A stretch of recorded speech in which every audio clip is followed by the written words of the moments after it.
This week on the Elon Musk Saga, we've had a special one for you. Lots of craziness has been going on with everyone's favourite billionaire, Tony Stark himself. So first off, Elon is expecting to get assassinated, saying that the risk to his life is significant. Honestly, I wouldn't really care after some of these stories, and sure, famous people could always be targets, but let's be real. Who are the people that normally get assassinated? You know, people like Martin Luther King. Not tech billionaires, they aren't really under the same threat.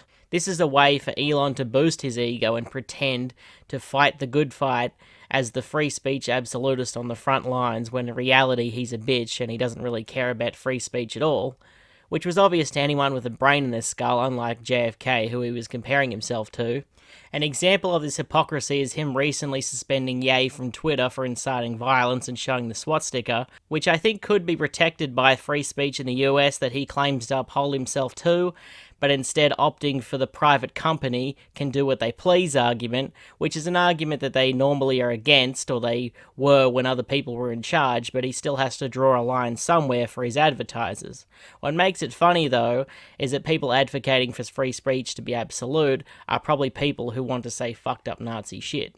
Ye thought Elon was bluffing with the recent ban, so he pushed it to the limit, and Elon responded in a way that previous moderators would have. So Ye's response to this was to call out Elon on Instagram, since he can't use Twitter, and accuse Elon of being half Chinese, which is the funniest thing I've heard all week. I love how Ye can say the craziest shit and then he comes up with some new bangers. In fact, he does it in the same message by weirdly insinuating that he wants to fuck Elon by saying he's Chinese with a supermodel mother. Like, he's Chinese, that part is different, but he still had to have a supermodel mother, because how else would he look so good? So he's LARPing as a free speech absolutist while banning people, some of which are also liked by his base. So they're going to figure this out eventually, you would think, though most aren't fans of his and openly criticize him. But on the other hand, conspiracy Twitter pages, which would have normally been banned, have blue check marks now, and their tweets will now be promoted. Apparently, COVID misinformation has increased because of him firing moderators. On November the 30th, he made a point to get rid of a policy that prevented COVID misinformation that would appear on the platform. There were increases in the amount of tweets containing keywords like COVID and hoax, as well as ivermectin. Remember that shit?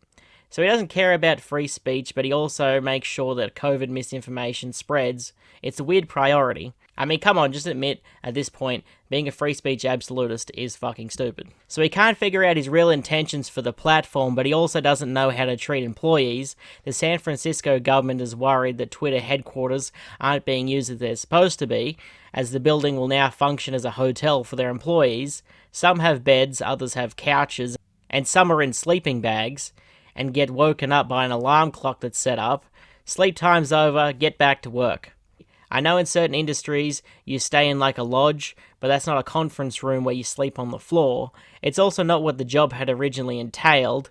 Now they have to do this to keep their jobs, where they work long days, and this is because they decided to fire half of the staff. The company said back in 2019 that people who work for them could work from home for the company forever, but Musk ended work from home and now has made work their home.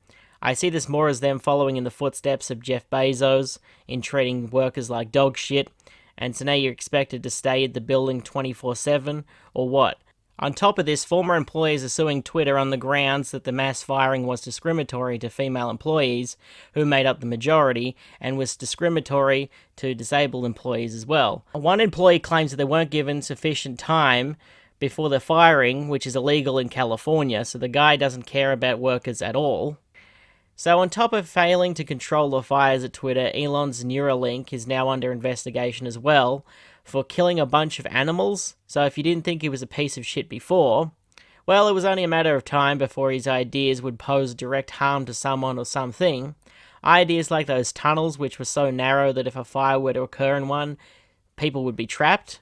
So if you didn't know, Neuralink is a brain implant that is being worked on to help paralyze people in the hope that they might walk again. But as they've been trying to speed up the process on this, it's led to botched experiments, which is one way of describing killing 1,500 animals, which includes pigs, sheep, and primates, as well as rodents. Some of these experiments were repeated as well. This, of course, pissed off employees, which is probably how this information got leaked in the first place. I know Elon was warning us about AI, but I think someone has to take technology away from this guy. I don't think they even really have a concrete number on how many animals have died because they weren't very thorough with any of these experiments. Apparently, the number may not even be an indicator of violating research standards, which makes you wonder when that number does become relevant.